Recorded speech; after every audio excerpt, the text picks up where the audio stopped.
Hey guys, Aaron Cybertron Zhang here, and today I am back for some more competitive double battles in Pokemon Scarlet and Violet. In this video, I'm going to be using the champion team from the first offline grassroots tournament in Japan, which took place over the last weekend of November. This tournament had 88 players, and the team that won it all is honestly so incredible. It's centered around Murkrow, which gets access to Prankster Tailwind, and Murkrow can also Sunny Day, which is really valuable in this format, especially for Pokemon such as Chi-Yu, as well as Brute Bonnet, which this team utilizes. The team also has a Trick Room mode through Faragiraf, and the Faragiraf combos really nicely with Murkrow in particular because it can block Fake Outs, which normally are a good way to deter Murkrow from setting up the Tailwind. And so Murkrow was able to really take home this tournament because it enabled so many of its partners, and also does decent damage through Brave Bird, and can also set up the Sun via Sunny Day, and can also disrupt via Quash. So, as always, I'll do a brief breakdown of the team and also talk about the tournament a little bit, but if you want to just skip to the battles, check out the timestamps in the description below. Thank you so much as always for watching. If you enjoy, please share support by leaving a like on the video. It really helps me and the channel out a ton, and I'd really appreciate it. And if you're new, welcome. My name is Aaron, and I do competitive double/VGC content all the time, so if that's something you're interested in, it would mean a lot if you consider subscribing. But thanks so much as always for watching. I just wanted to quickly touch on the tournament before breaking down the team. First of all, the tournament, as I mentioned, was the first offline grassroots tournament in Japan. It was organized by a group called Pokedex Fan Tokyo, and it had 88 players in it. The 88 players were divided into separate groups, and then the top 4 players from each group would advance to a single elimination top 32 bracket, and it was all best of 1 throughout the entire tournament.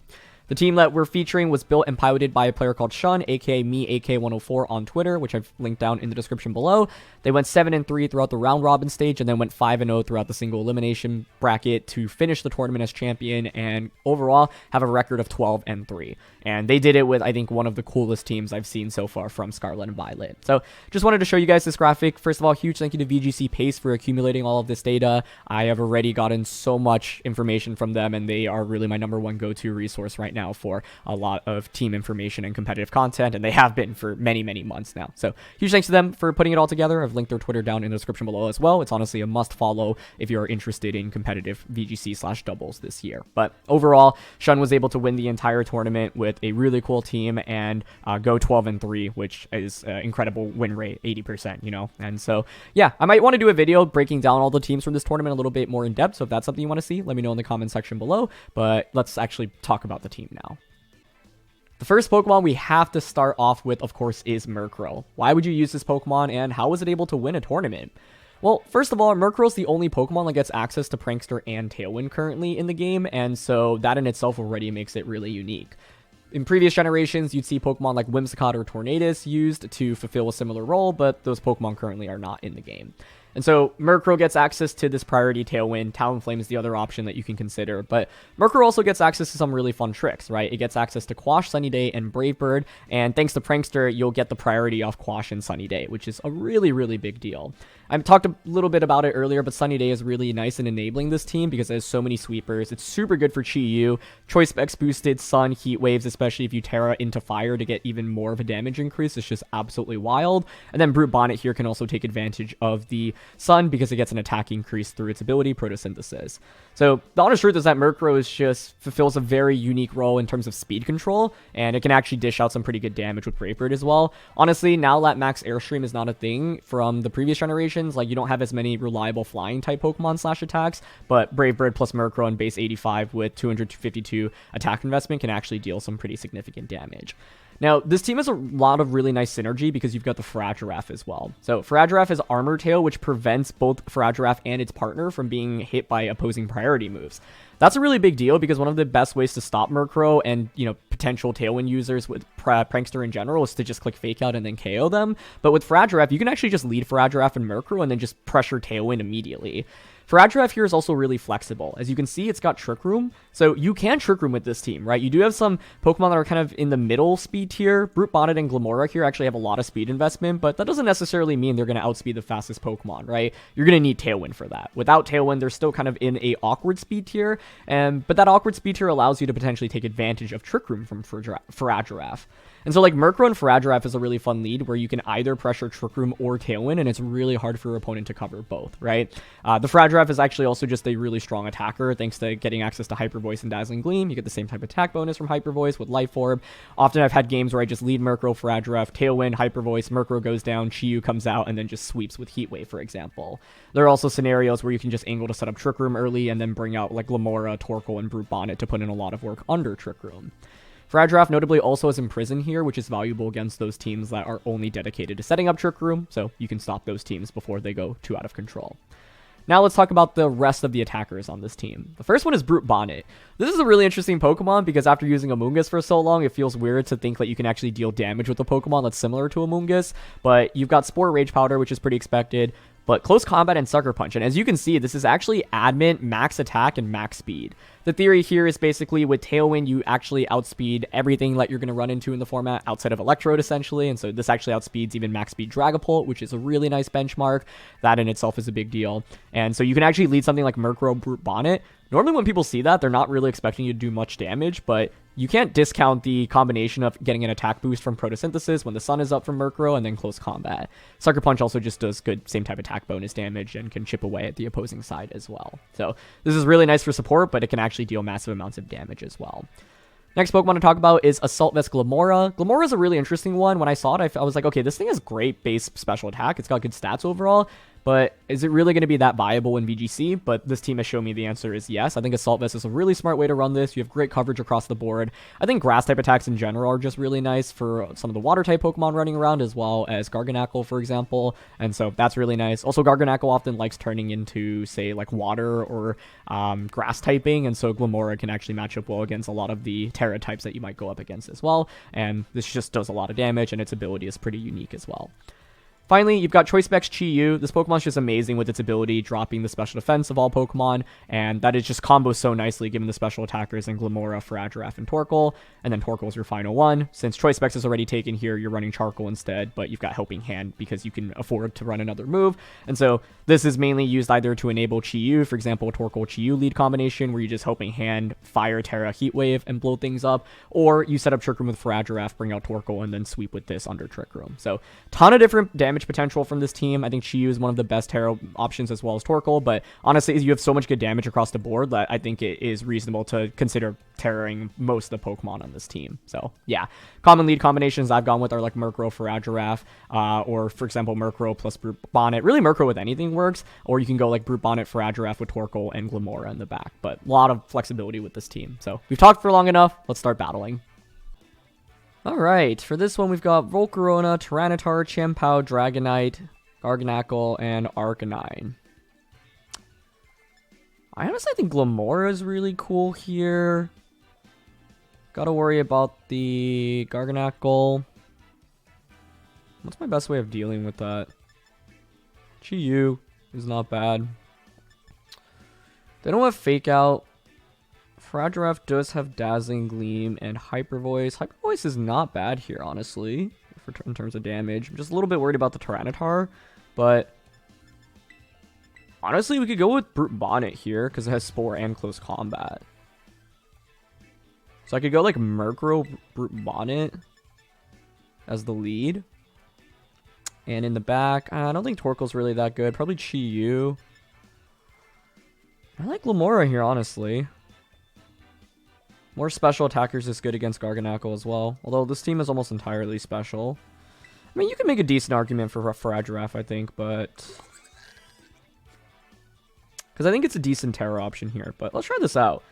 This is my first time using Brute Bonnet, and it is really weird getting used to it after playing with Amoonguss for almost a decade. Like, just not used to an Amoonguss-like Pokemon dealing significant damage. But some players actually have used like fairly offensive Amoonguss throughout the years, but that was a relatively niche use case. So it's Chien-Pao and Dragonite. Okay. Yeah, I mean, so the funny thing here is that Amoonguss actually, or Brute Bonnet's actually going to be fairly speedy under Tailwind. So what's the bigger threat here? Dragonite can extreme speed. I think here I'm down to Tailwind and then Spore into Dragonite. Oh, Chiempao protects. Is it a double protect or not? Oh, nice. Okay. Cool. It's not safety goggles. It's not Grass Terra. Oh, that feels so good. Okay, nice. Now I can actually double up onto Chiempao with Brave Bird and Close Combat. They actually have no defensive switch in for that. The closest they get is Arcanine, but even then that should probably take around 50% or so. Wow, that turn one played out even better than I expected it to.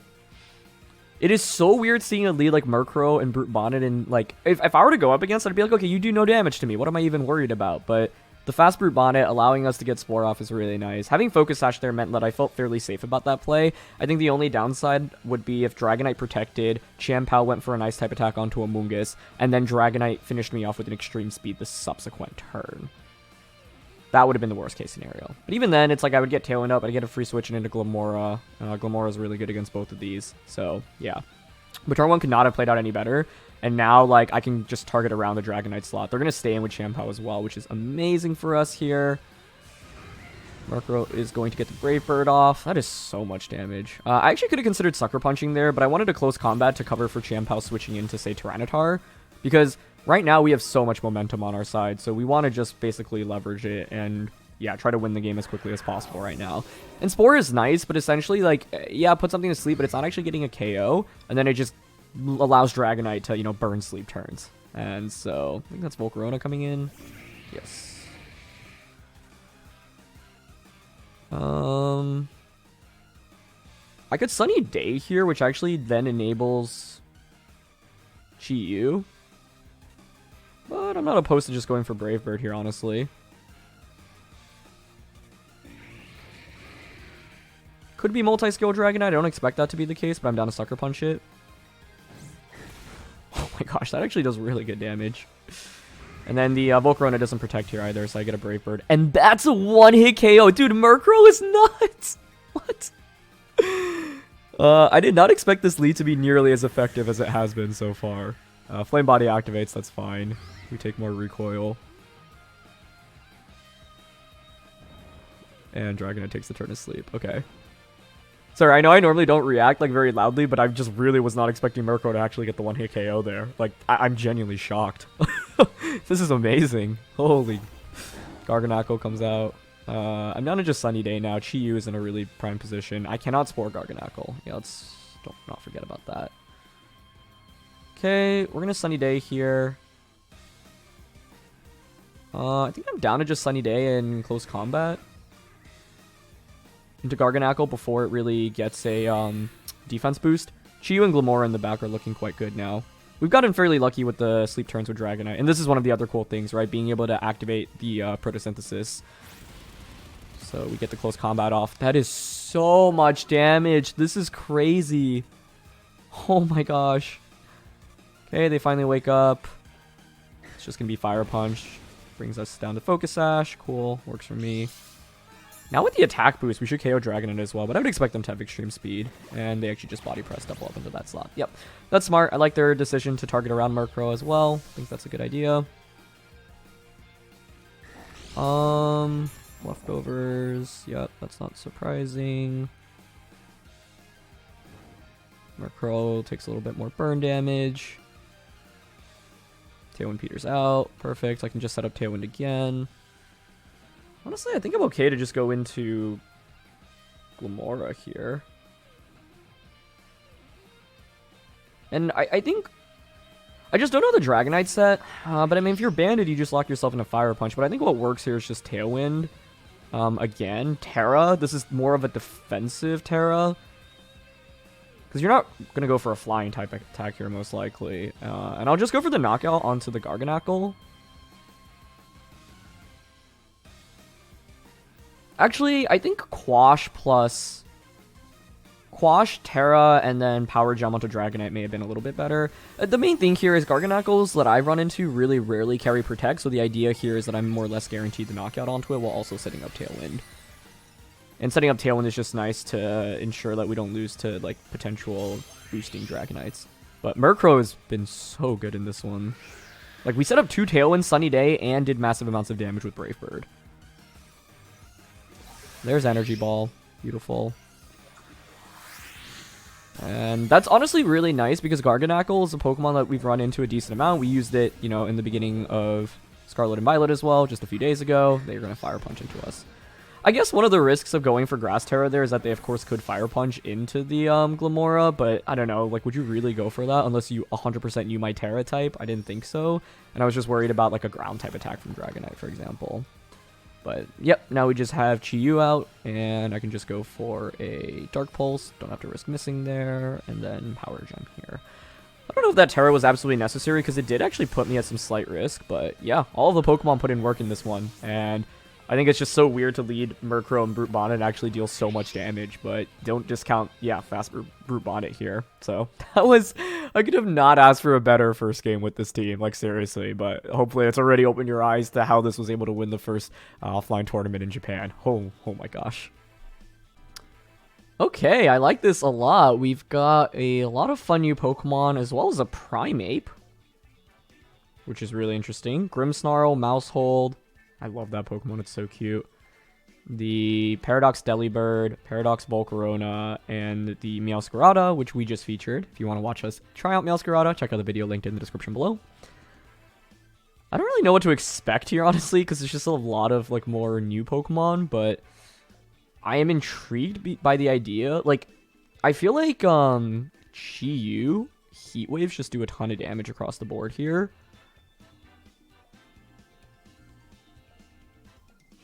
Like, I'm even thinking about something like Fragiraph to prevent fake outs plus Chi-Yu. You know what? I think I'm down for Fragiraph and the Murkrow lead. Prevent fake out. Set up Tailwind. Bring out Chi-Yu. This can then Sunny Day as well. And then, what do I want in the back? Brute Bonnet's not bad, actually, offensively here. Glamora is also quite solid with rock coverage. Torkoal's honestly not bad here either. Let's not run out of time, though, and pick one. Alright, I'm going to go with the Glamora here. It's just a Pokemon I want to get used to using a little bit more. Like I said, when I saw this team, I was like, oh my gosh, it's so cool that this won a tournament. Because there are a lot of picks that I just wouldn't have expected. Like the Glamora itself, right? Assaultvest Glamora, like, I was thinking about Glamora's potential in VGC and doubles, and to me, it felt like maybe it would be a little bit stronger in singles, but it does have an incredible base special attack, right? We're gonna go with Meowscarada and Primeape, okay. I mean, that's fine, right? Like, I'm down to just Tailwind turn 1 into Dazzling Gleam here. Seems fairly strong to me. Can't go for priority onto us right now. Once we get Tailwind up, it's just Chi-Yu coming out and just spamming Heat Wave as well. I mean, I'm mainly curious about Primeape's position here. They are going to go for a Terra immediately. Okay. I don't mind that too much because I think even if I were to lose both Pokemon right now, it's not even that bad. But curious what type they're Terraing into. Terra Steel. Okay. I mean, works for me, right? Because I've got Chi-Yu in the back just waiting to come out and click Heat Wave. I think the main question is whether or not my Murkrow could survive the turn, because then it could enable Sunny Day later on, which would be awesome.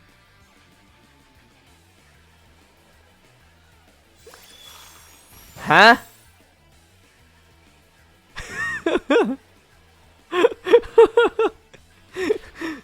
Oh, that's really cool. Okay, Flower Trick, yeah, to self-activate Anger Point to max your attack out. That's honestly fine, though. And they're going to Drain Punch. Okay. I mean, it's fine unless... Does Primeape get Sucker Punch, actually? That's my one question. Because if not, I can just bring out... yeah, this thing and just Sunny Day into Heat Wave. But I'm worried about... Sucker Punch, I guess? Anyway, the fact that we missed on Meowscarada is Bright Powder, I assume. Did not expect that. Cool strategy, though. That makes a lot of sense. Okay, Meowscarada switches. No surprise there. What are you bringing out? Into Grimmsnarl. Yeah, that's fine. Primeape protects. Okay, that's totally okay. I really hope we don't miss on Grimmsnarl right now. Murkrow gets Sunny Day off. A miss here would actually be brutal. Although I suppose I could quash the Primeape slot next turn anyway. Okay, we don't miss. Specs boosted. One hit KO. Beautiful. Anyway, I love it. I just love a new generation when you see all these brand new strategies. And, you know, for me, I normally learn from experience. And so, like, when I saw Primeape and Meowscarada, I didn't really think about, like, what the main goal was here. But what they did makes a ton of sense. They bring out Mousehold. I'm a little bit concerned about that right now. I think I need to switch Chi-Yu out.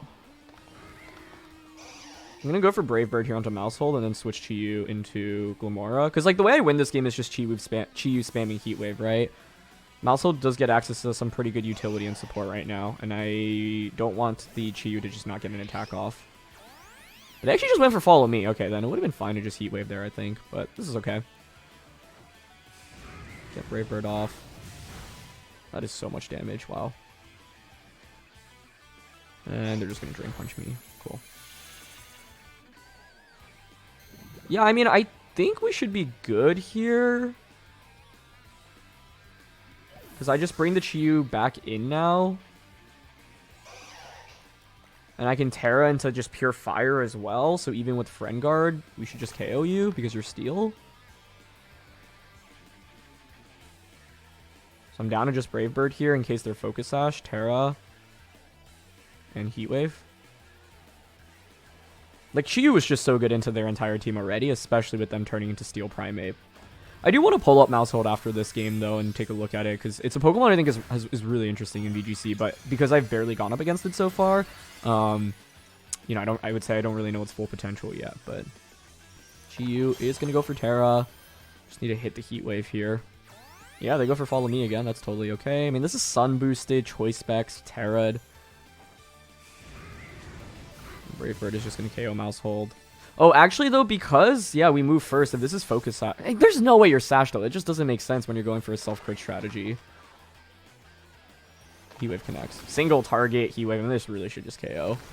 There's no way you're surviving. Beautiful. Yeah, it was like Focus Sash would... Like, I guess it would make sense, though, because you have Drain Punch to some degree, but I am very curious about the item on that Pokemon. I mean, it could just be Eviolite, right? Because now Primeape evolves. That would make sense to me.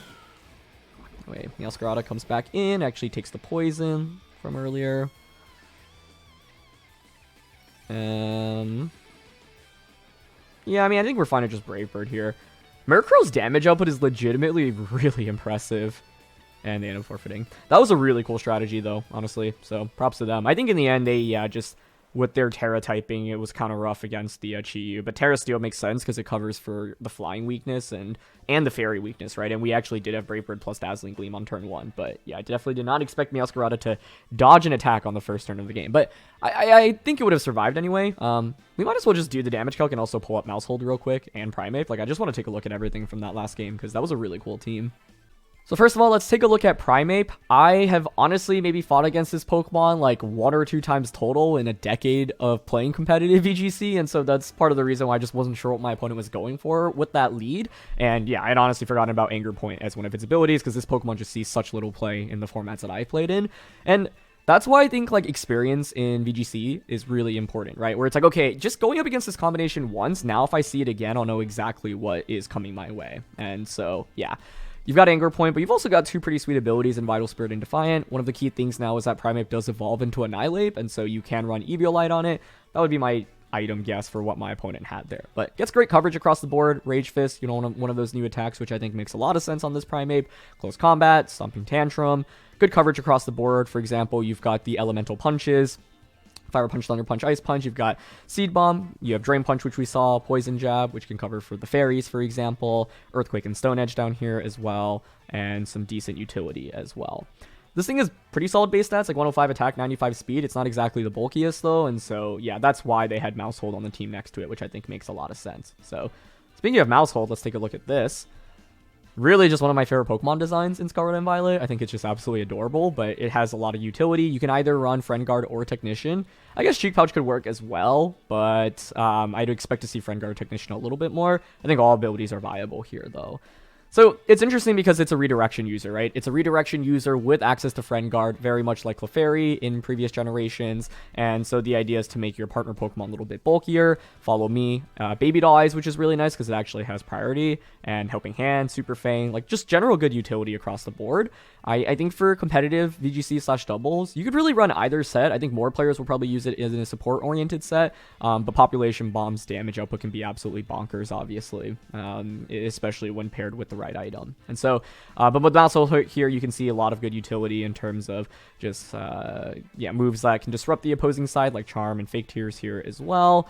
And you also get access, we saw Helping Hand earlier, but yeah, you get access to Tickle, Switcheroo as well, Feint, so generally just good utility. I actually thought this Pokemon got access to Fake Out, which is why I switched out Chi-Yu, and I probably didn't need to do that in that game. The only fake move it gets is Fake Tears, not Fake Out. So I feel like I see something like this and I just think as Fake Out, but it actually does not. And so, yeah, it's always helpful in a new generation, I think, to pull up brand new Pokemon and just try to dissect their movesets after you fight against them. But really cool strategy from my opponent there.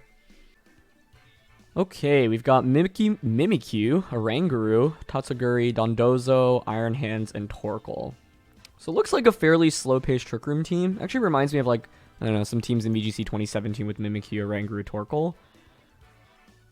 Now what's interesting is we actually have Imprison with Fragiraph, so I can use it to imprison their Trick Room, which I'm kind of down for here. I am a little bit worried. I think this team's Dondozo and Tatsugiri matchup isn't exactly amazing. But one way we could like approach it is to go for the Terra on Glamora, because we've got grass type attacks on this. But I'm thinking of trying to imprison Trick Room. Like, I don't know, something like Fragiraph and Chi-Yu is interesting to me, because I think Heat Waves from Chi-Yu just in general do good damage early game. I think the other approach is actually just leading Brute Bonnet and spreading Spores. Actually, I don't hate that idea.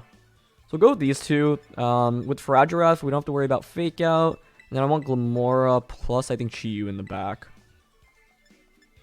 Alright, let's go with that. This is the most offensive. No, actually, you would be able to bring Torkoal for even more offense. So, not necessarily. But, yeah. Like, the idea here is I can put on early pressure, deny them potential Trick Room. I also have Glamora to potentially go for Terra if they go with the Tatsugiri Dondozo combination. And we're immune to Fake Out here. It's going to be just Mimikyu and Torkoal outright. Okay, that works for me. Yeah, I mean, if you're looking for ways to stop Trick Room, this is it. Imprison.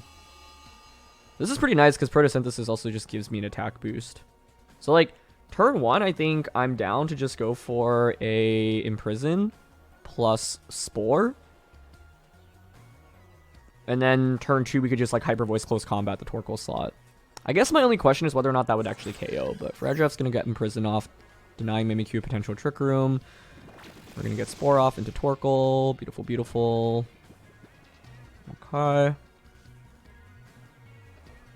Oh, they actually go for Play Rough. Nicely done. They do not get baited into clicking Trick Room there. Really well done. Torkoal takes a turn of sleep. Okay, I'm down to just Hyper Voice here and Close Combat. I'm still okay with that, though, right? Like, the end goal was to just deny them Trick Room, and they didn't get Trick Room up.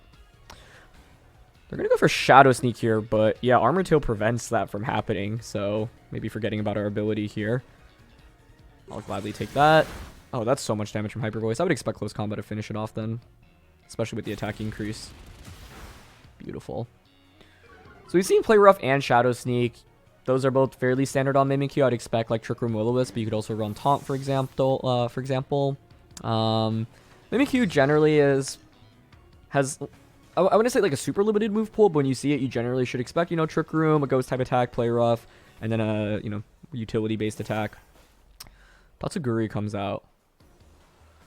Okay, I'm down to Dazzling Gleam here. That'll break Disguise and then just Spore into the Mimikyu slot, because I could see that switching out into Dondozo right now. Tatsugiri protects. Works for me. This team is so fun. Okay, we get Dazzling Gleam off. Mimikyu is not going for Shadow Sneak, obviously, but we know we outspeed here as well. So it's looking solid. This guy's just broken. Excellent. More life orb damage. And here's Spore. I guess my main question is, like, the speed investment on Tatsuguri. How fast they are relative to us. Ah, is that a Lumberry? Cool. That's a nice counter into Amoonguss. They're going to play rough here. But honestly, that's fine, because you just give me a free switch in into Chi-Yu now. Right? And, like, the sun is up because of their Torkoal. So Chi-Yu is getting Choice Specs boosted. Same type attack bonus. Fire. Plus Beads of Rune here, which is just kind of nasty. So, yeah, I'm going to just Hyper Voice here and Heat Wave. Hyper Voice covers, or Heat Wave. Yeah, Hyper Voice plus Heat Wave just covers for, like, switch-ins. We don't really need a Dazzling Gleam here. I know Hyper Voice does not do anything into the Mimikyu, but the presumption's that Heat Wave is just going to KO it anyway. Yeah, they're going to switch out. I would guess into Dondozo right now. Yeah. That's fine. Like, this was always going to be annoying for us to deal with, but... Does anyone know, actually, like, by going for Heat Wave here, since Tatsuguri is in Dondozo, is it counted as a single target attack, or does it still account for Tatsuguri being on the field? I would guess single target, but I'm not 100% sure. Oh, actually, because it says Tatsuguri avoided the attack, then I'm guessing not, right? Yeah. So we're still doing spread damage. Okay. I think this is actually a Trick Room angle now.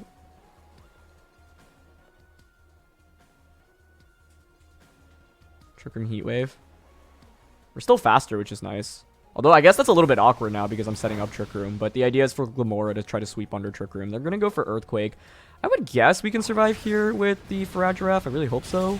Okay, beautiful. Perfect. That played in exactly how I wanted it to. Yep. You give me a free switch in and I get Trick Room up. Now I can bring out Glimmora and just go for Terra with it. And Glimmora should sweep my opponent's team, I think, because they have Tatsuguri and Mimikyu, neither of which really are that good against us.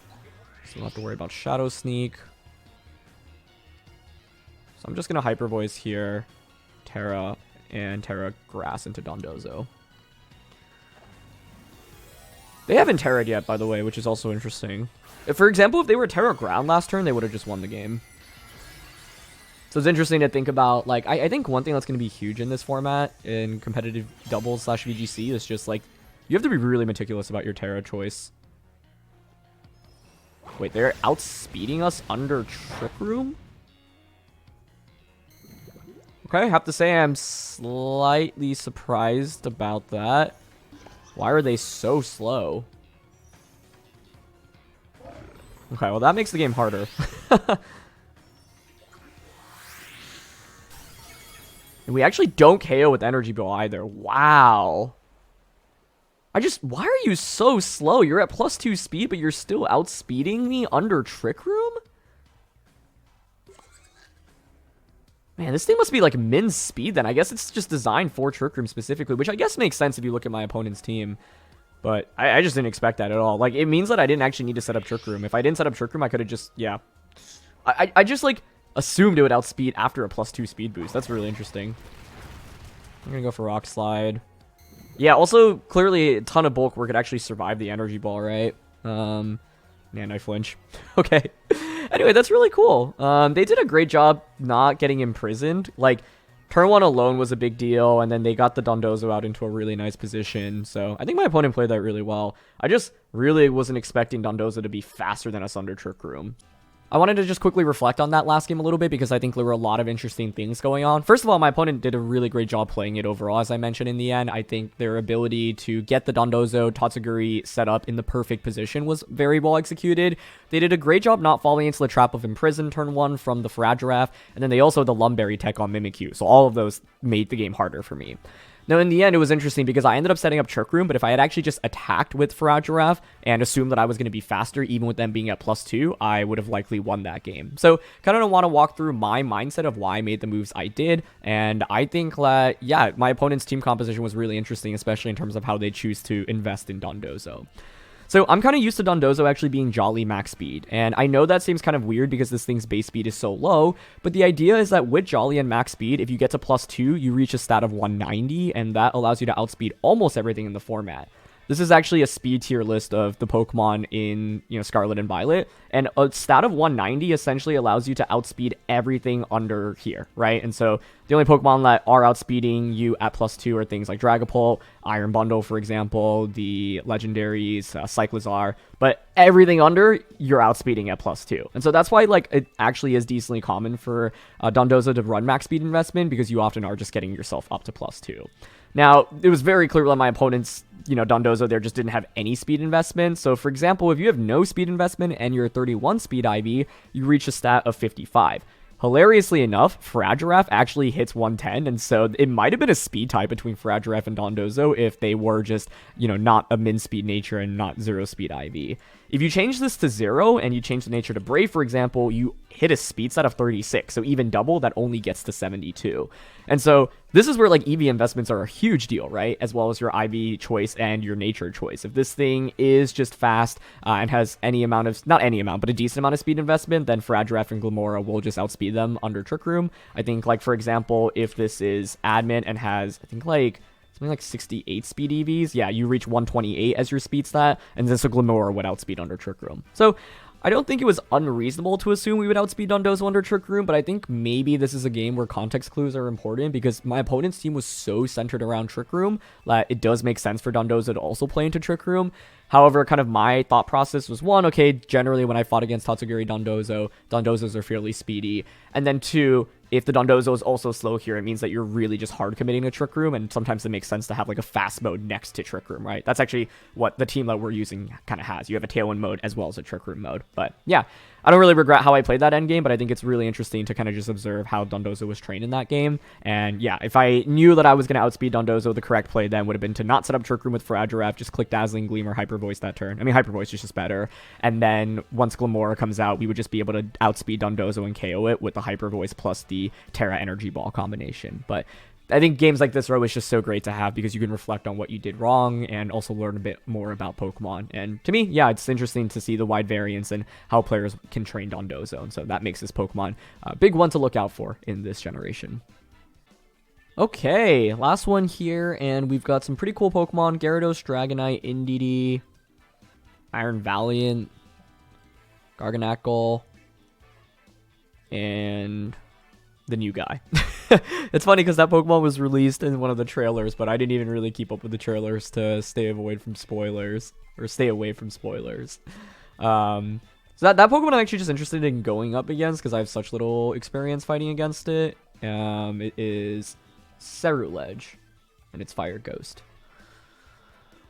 Fire Ghost. Okay, so, I mean, the fire spam here is not really great for my end at all. Like, they have so many resistances to it, right? Honestly, Dazzling Gleam here looks really strong. Bonnet can be interesting. I never really went for Trick Room, though, with this team, and I wonder how much value I could get out of Trick Room. I mean, I did go for Trick Room, it just hasn't worked as effectively, right? But, like, what if Fragiraf sets up Trick Room and then we use Torkoal under Trick Room? It's just that their team isn't exactly even that fast, honestly. Chiyu is actually still really good thanks to Dark Pulse, so we don't want to discount that. Okay, let's not run out of time. Yeah, I'm done for these four. I don't know, Brute Bonnet isn't terrible here either, but I think, like, part of the reason why I don't feel as comfortable bringing it is because it's only got 2 attacks, Close Combat and Sucker Punch. They have Intimidate from Gyarados, they have Dragonite, which resists the Close Combat, and then they also have Indeedee, which sets up the Psychic Terrain, preventing me from clicking Sucker Punch as easily. It's going to be Indeedee Dragonite, so gotta be worried about Choice Band sets here, potentially. Or sorry, Dragon Dance sets. Huh? You're not Psychic Terrain on Indeedee. What? Okay. I'm down to just Tailwind and Dazzling Gleam here. The awesome thing is, even if you are Choice Band Dragonite with Extreme Speed, thanks to Fragiraf's ability, it doesn't even work. And they just go for Follow Me, which is amazing. I wonder if that's supposed to be Psychic Terrain Indeedee. I suppose for now it doesn't really make a difference, even if they were. Okay, we get Dazzling Gleam off. Really not much damage though, honestly. Policy? What? Whoa, okay. I did not expect that. And Dragon Dance. Huh.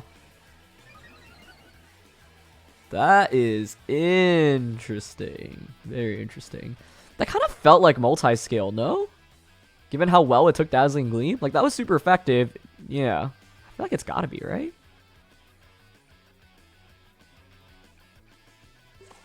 Very cool. Very, very cool.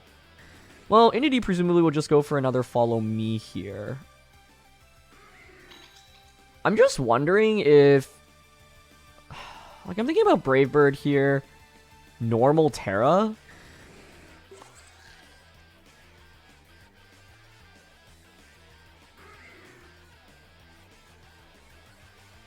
Brave Bird probably doesn't KO Entity though, and then it wouldn't be single target. Brave Bird. I'm down to try it out though. I want to understand Farad damage output, and if we were to just get the KO here, we would win the game. So I think it's a risk worth taking.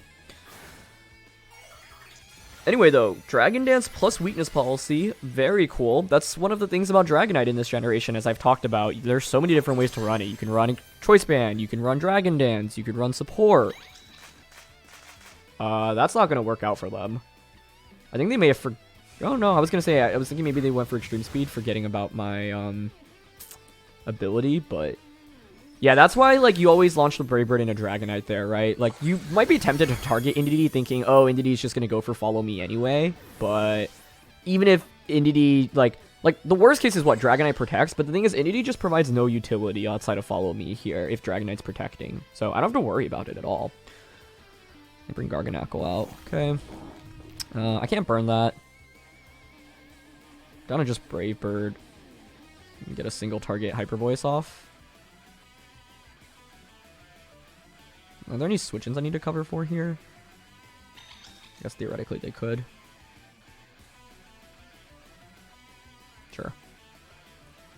Okay, they go for Helping Hand. That's fine. The Pokemon I have out on the field right now aren't really supposed to deal with Garganacl anyway. That's why I brought the two special attackers in the back and the Chi-Yu as well as the Glamora. Anyway, I'm just glad I didn't get swept by Dragon Dance Dragonite here. It was a lot of setup in the end, yeah, because we had speed control and early damage. Like, if they had gone for Follow Me, then maybe Dragonite at least gets one KO, which would have put my opponent into a better spot. Great damage on a Garganacl there, by the way. It's probably a Body Press onto Fradraff. Oh, it's actually Hammer Arm. I also think, yeah, right now when people see Garganacl, they probably just assume it's the Iron Defense Body Press sets, but I think you could totally run this like a just more physically oriented Pokemon and just like max HP, max attack, for example, and use it as a kind of more of a sweeper, right? Yeah, I'm down to just go into Glamora, Energy Ball into that. Cerulege. Okay. With Dark Pulse in the back, I'm feeling decent about fighting against that. I'm honestly down to just double up on a Garganacl here. Oh, they actually just end up forfeiting. I think that game wasn't necessarily over yet, especially because I didn't know if Garganacl would protect. I doubled up into it assuming it wouldn't have protect, and I wanted an Energy Ball plus Brave Bird to cover for it being like... Well, I was going to say cover for it being Assault Vesta, but I guess Hyper Voice did a lot, so maybe could have been a little bit more optimal to Brave Bird into Cerulege there. And actually... Hold on. I don't think I played that endgame correctly. Oh, never mind. I was going to see if Cerulege had access to Trick Room, but that's just the other version of, right? Amaroge. Let's actually pull up Cerulege real quick because I want to take a look at that Pokemon. Okay, so Flash Fire, Weak Armor are its abilities here. So this could be nice as like a Torkoal switch in, for example. And it's got access to Ally Switch, Bitter Blade, which allows it to heal itself, which is pretty cool. Psycho Cut, Flare Blitz, Swords Dance, Will-O-Wisp, which is good utility. And then we can run Bulk Up, for example. We talked about Swords Dance, talked about Will-O-Wisp, has Helping Hand to support as well. And Quick Guard and Shadow Sneak. So yeah, I was thinking maybe I messed up that endgame because if this thing got access to Trick Room and the Garganacl had Protect plus Trick Room would actually probably win my opponent the game, which is not good because it felt like I had a pretty sizable lead, but yeah, this doesn't get Trick Room. However, Armarouge does get Trick Room, as you can see. And I think this is actually a really good Trick Room user in Scarlet and Violet. It's just got great stats overall as well. But looking at the Ceruledge here, base 125 attack, base 100 special defense, 75 HP, 60 special attack, 85 speed, and 80 defense. So, yeah. I think ultimately what won us that game is my opponent just going all in on setting up Dragonite and then just fainting. And that's where having the Fragiraffe for spread type damage was really awesome. So, yeah. Anyway, that's going to be it for this one. So thank you so much as always for watching. If you enjoyed, please share your support by leaving a like. I'd really appreciate it. You can see the rental code on the screen if you want to try it out yourselves. And yeah, ultimately, I think this is just such a cool team. And the fact that I was able to win one of the first offline tournaments in Japan is just so cool to me, especially because it had multiple Pokemon I would not have expected to see in first place, including Murkrow, Fragiraffe, Glamora, and Brute Bonnet. And so just such a fun team. The original creator, once again, linked down in the description below as well. My name is Aaron CybertronZang. Thank you so much as always for watching, and I'll see you all next time. All right, peace.